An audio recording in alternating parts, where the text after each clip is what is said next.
9:15. Too early to be awake.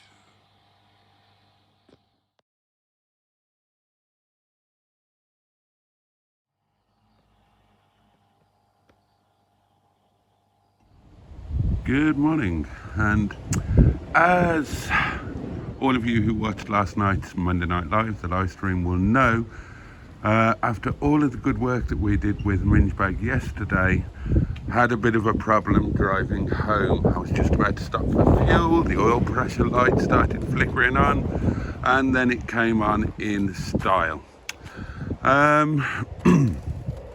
Checked the oil, it was just on the minimum, maybe a smidge below, so bought some oil, topped it up. Apparently there's a potential problem with the Phillip pipe feeding back or something, because made a bit of a mess. So ended up driving home, oil pressure light on, all the time that the car wasn't under throttle. Went off under throttle as soon as getting back to anywhere near idle, oil pressure light on. No idea what's going on. I don't know if it's some kind of catastrophic failure, I don't know if it's a blockage, I don't know if it's a faulty switch, God only knows. It drove home okay. So just checked it now today. The oil seems to have settled down. It's actually, it's got a little bit too much in there. It's just over the max, but there's certainly no shortage of oil. I suppose the thing to do is to fire her up and see what's happening with that oil pressure light, and take it from there. It really is absolutely gutting when you solve some problems and only for them to be replaced by another potentially more serious problem. So again, just to reiterate, change the knobs around, so on, that looks a lot better. And there we've got the manual override switch for the radiator fan, so effectively curing the cooling issue. But that's no good if the engine's buggered. Oh, let's fire her up and see what the score is.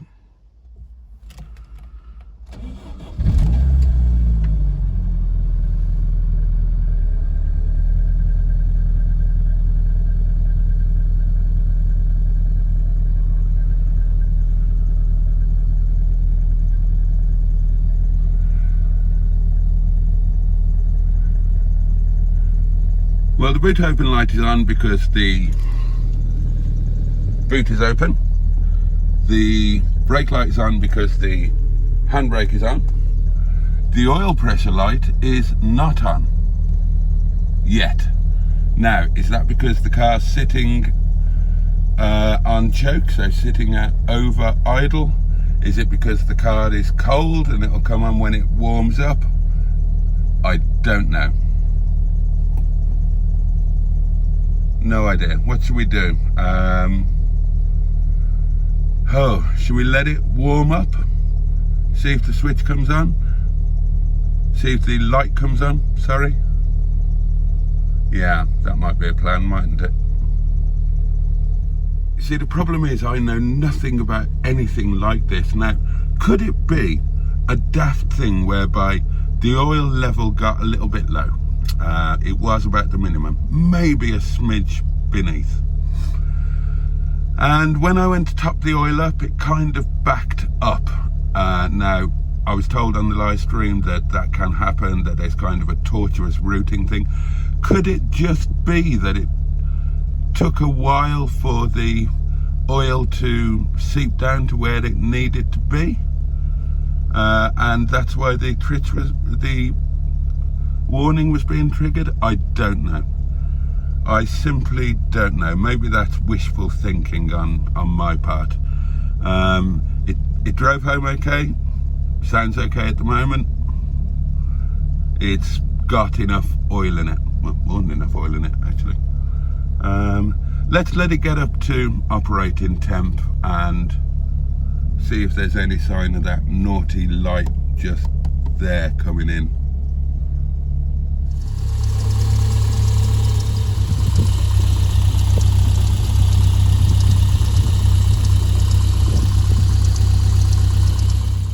Still no sign of the light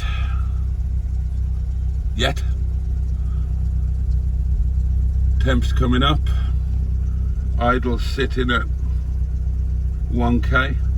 Now I'm sure the light was on last night on this level of idle.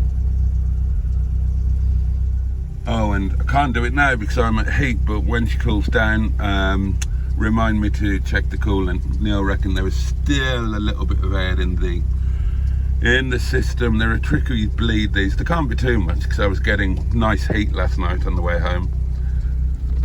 I'm a massive fan of this gear knob. That is a massive improvement. I haven't got the old one to show you because I swapped it over with the TF in the yard. But you might remember it, or you can see it from other videos. It was much smaller. Now Neil said that this not only looks better, but it will actually affect the gear change. It's a much heavier knob, and Neil, who should know what he's talking about, reckons that it will actually make for a much nicer, more positive change. And I must say, it did feel nicer and more positive on the way home last night. Oh, the other thing we did, which I didn't show you, and again I say we, it was Neil, managed to get this knackered aerial off that looks rubbish, and I want to get one of those posh, need to polish that up. Oh, and I need to clean this, look at that. But I want to get one of those nice posh MG branded silver and blue ones off AliExpress. They're literally only a couple of quid. In fact, I might order that today. This can go in the bin. Look at the state of that.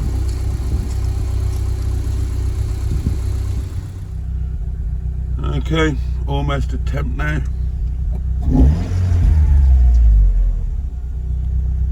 Still no sign of the... Should we take her around the block? I'll tell you what. Should we take her around the block, see what the score is, and if the light doesn't come on from going around the block, shall I take her to work tonight? And just see if we can find out if there is an issue or not. Go on, let's spin around the block. Let's spin around the block and mind you, the light only came up. Ah, yeah, but there's more oil in it now, isn't there? Just trying to think. Oh, what time are we at? 12:30. I'll spin around the block. Okay, my lovelies, I took her for a decent turn around the block. I got up to full coolant temp. I got oil temperature, not a flicker from the oil pressure light. So, dare I dream that it was just... Oh, I know nothing about this technically, of course I don't, but I'm hoping that for whatever reason, whether it's due to a blockage or whatever, the oil that I put in has worked its way nicely down to the sump, and the car is now satisfied that there's sufficient oil and sufficient oil pressure, and we don't have a problem, basically. That's what I'm hoping. That might be a little bit naive of me, but hey ho, ever the optimist.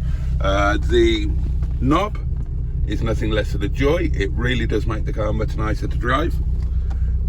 Our little modification, can you hear that? Working nicely. Everything seems healthy, everything seems good, so I'm going to... I'll knock her off again. Yep, she's sitting at under £1,000. Alright, when she's fully cooled down, I'll check the coolant, top that up if necessary. And as I'm still tempted to take her to work tonight, just as a slightly longer test, but fingers crossed, darlings, that we're okay. Fingers crossed. God, I need to tidy up. Place looks like a bomb's hit it. Dear me. And I need to get some lunch on.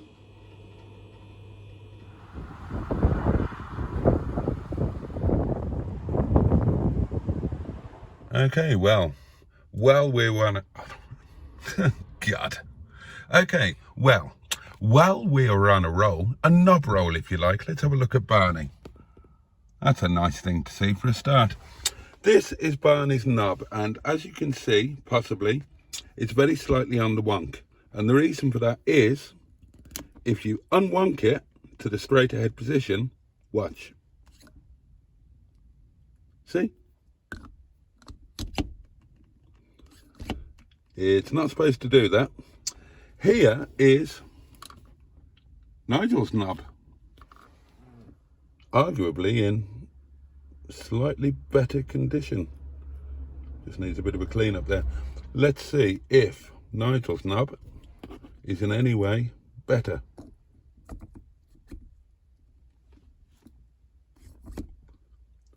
No, it's exactly the same.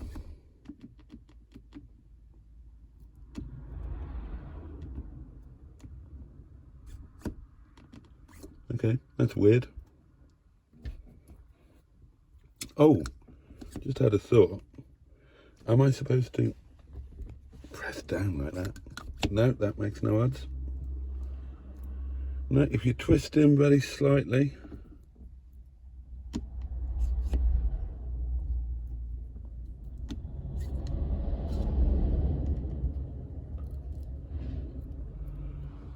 Okay.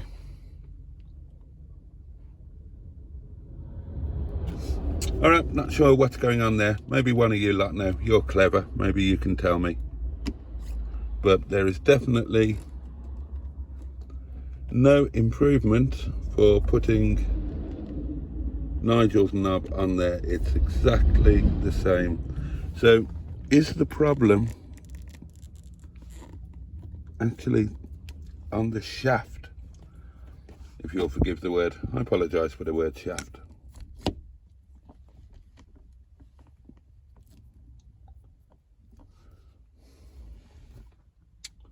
Oh well, might as well leave his original knob in place. Still, what a treat that is. Look at that. Isn't it lovely to come to a car and you've forgotten that you've got a full tank of fuel in there? That's wonderful. And Barney is doing jolly well on the old MPG. What a splendid daily vehicle he really is.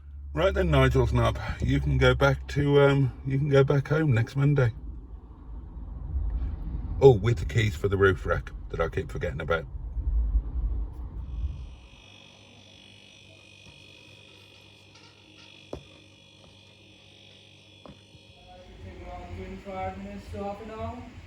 Here we go again, the start of a new week.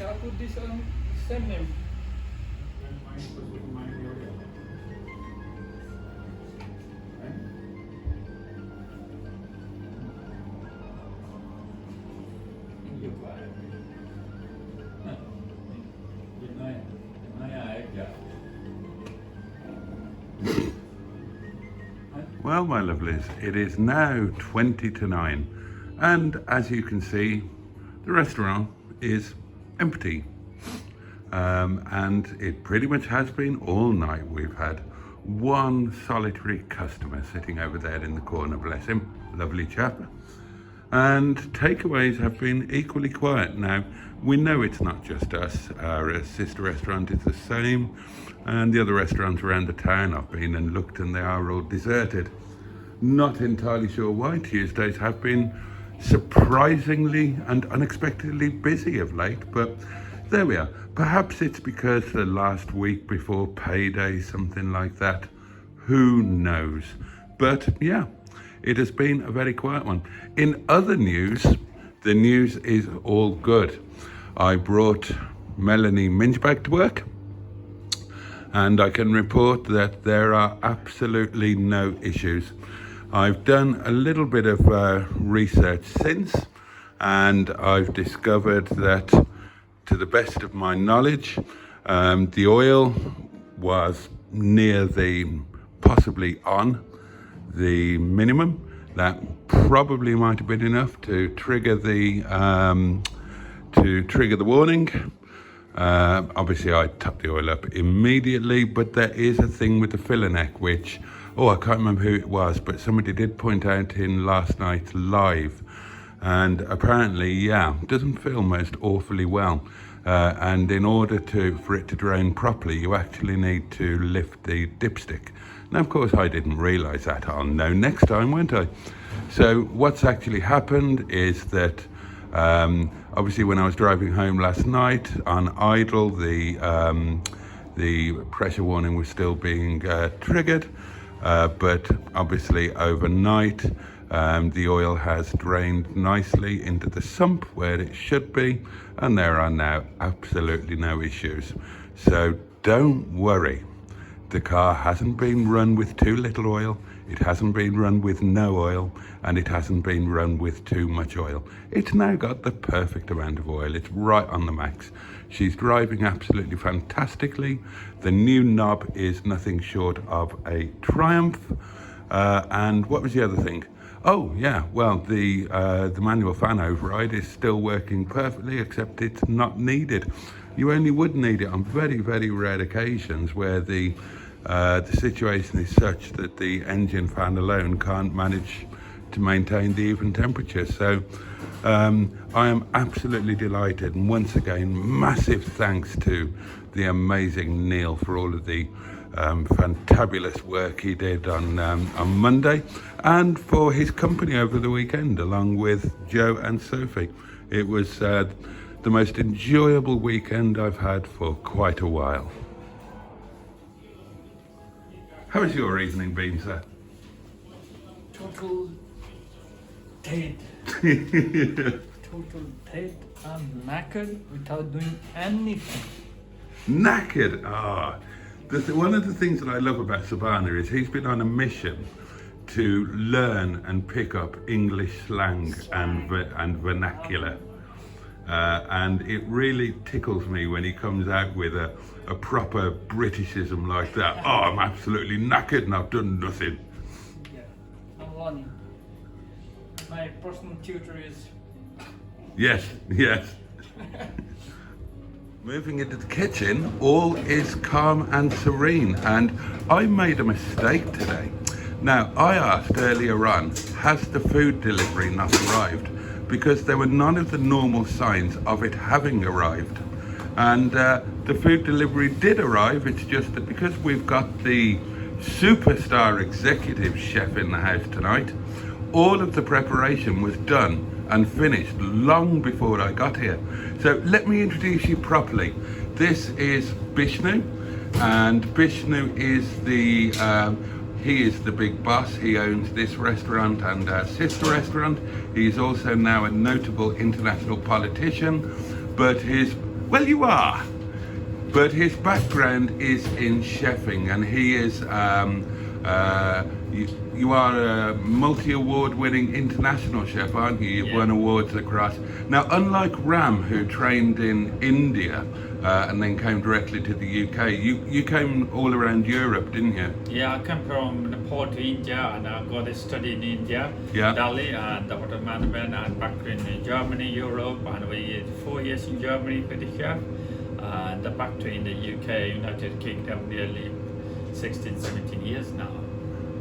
How does it feel to be back behind the stove? I like this is my passion to work my job, because I like the chefing, because I created a new dishes.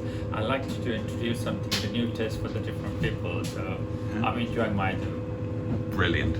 Well, we'll be catching up with Bish plenty more over the next few days. No. So, a couple more updates on the fantastic minge bag. I filled her up with fuel tonight. So I'll be able to do her first economy calculation, and given that I've been booting the arse out of it, I don't think the figures are going to be particularly impressive. And I ordered the Posh aerial for her, and also one for Wetleg as well, given that there were £2.07 each, and they're nice aluminium ones, one in all silver, the other in silver and blue for this car, obviously, with the MG logo on them and all sorts. So yeah, I have splashed out. Oh, and on a 12 volt thing. glass or 3 of wine is a wonderful thing, darlings, I've just decided that it would be a splendid thing to do to book an hotel in Rhyl for next Monday night, right on the seafront, in a weird idea of doing a video of revisiting childhood disappointment or something of that nature. I'm not absolutely sure. But there you go, yeah. Next Monday, Monday Night Live will be coming from the seaside, from a probably awful hotel in Rhyl. There you go. The night has taken an unexpected turn. But that is it for today. Thank you for joining me, my lovelies. Can't wait to see you next time. Have a safe and peaceful night, and catch you next time. Bye-bye. Much love.